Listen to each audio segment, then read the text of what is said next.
Почему американские индейцы не похожи на сибирских аборигенов? Уже не один век в науке господствует мнение, что Америка была заселена из Сибири через существовавшую когда-то сушу Берингию, которая затем затонула и отрезала людей от прежней родины. Копий, однако, сломано было много.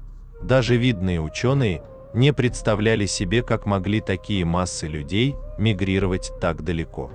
Не было ответа на вопрос о существенных расовых различиях, а также возраст наиболее древних стоянок людей в Америке был самым древним на Атлантическом берегу, а не на Аляске.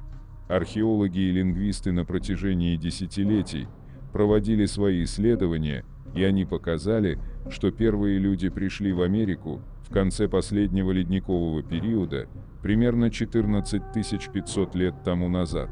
По мнению большинства специалистов, их маршрут пролегал через перешеек, соединявший Аляску и Сибирь там, где сейчас находится Берингов пролив. Первые генетические исследования показали, что сибиряки не очень-то родственны индейцам, особенно на юге. И многим это показалось логичным, так как сибиряки и индейцы довольно сильно отличаются.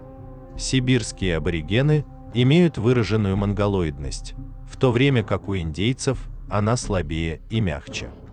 Сибиряки, как правило, низкорослы и астеничны. Обские кеты вообще одни из мировых аутсайдеров по длине тела. В то время как североамериканские индейцы, эскимосы весьма высоки, а достающие перьями небеса Делавары вообще сравнимы с современными голландцами. Шаманизм их общая черта, но мало пересекающиеся в деталях, как и предметы одежды и быта. Широкие лица, короткие, вогнутые носы сибиряков совершенно не похожи на длиннолицых индейцев с крупными носами. Для антропологов родственность сибиряков и индейцев была под большим вопросом всегда.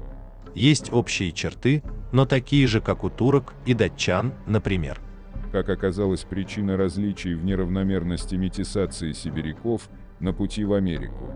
Сибирь заселялась несколькими волнами мигрантов, одна из которых стала американцами, другие же испытали на себе еще несколько сильных метисаций с пришельцами, отчего приобрели различия с ушедшими, а те, в свою очередь, законсервировали исходные признаки. Берега Байкала стали зоной смешения мощной волны из Восточной Европы, где кроманьонский человек, чистый европеоид, переселялся в Сибирь и встретился со сначала выходцами из Западной, а затем из Северной Азии, получив существенную долю монголоидного генома. Те, кто достиг Америки, являлись в значительной степени более европеоидными, чем их родичи на Байкале тех лет и тем более веками позже. По оценкам ученых, предки коренных американцев и древних палеосибиряков разошлись где-то 24 тысячи лет назад. Согласно генетическому исследованию 2018 года, Америку заселили потомки всего лишь 250 человек, которые оказались отрезаны океаном от Сибири.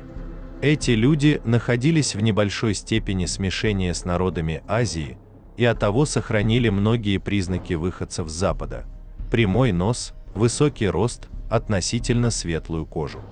Тем не менее, загадок еще остается немало. Отчего так разнообразны индейцы Америки, если они родичи нескольких сотен людей одного народа? Откуда у них признаки населения Океании и даже Африки? Почему древность стоянок возрастает с запада на восток, а не наоборот, как было бы логично? На эти вопросы пока нет ответов, кроме того, что, вероятно, Америку заселяли не только сибиряки, но еще многие и многие народы мира в разное время. Понравилось? Пишите, что думаете по этому поводу, ставьте лайк и подписывайтесь на канал.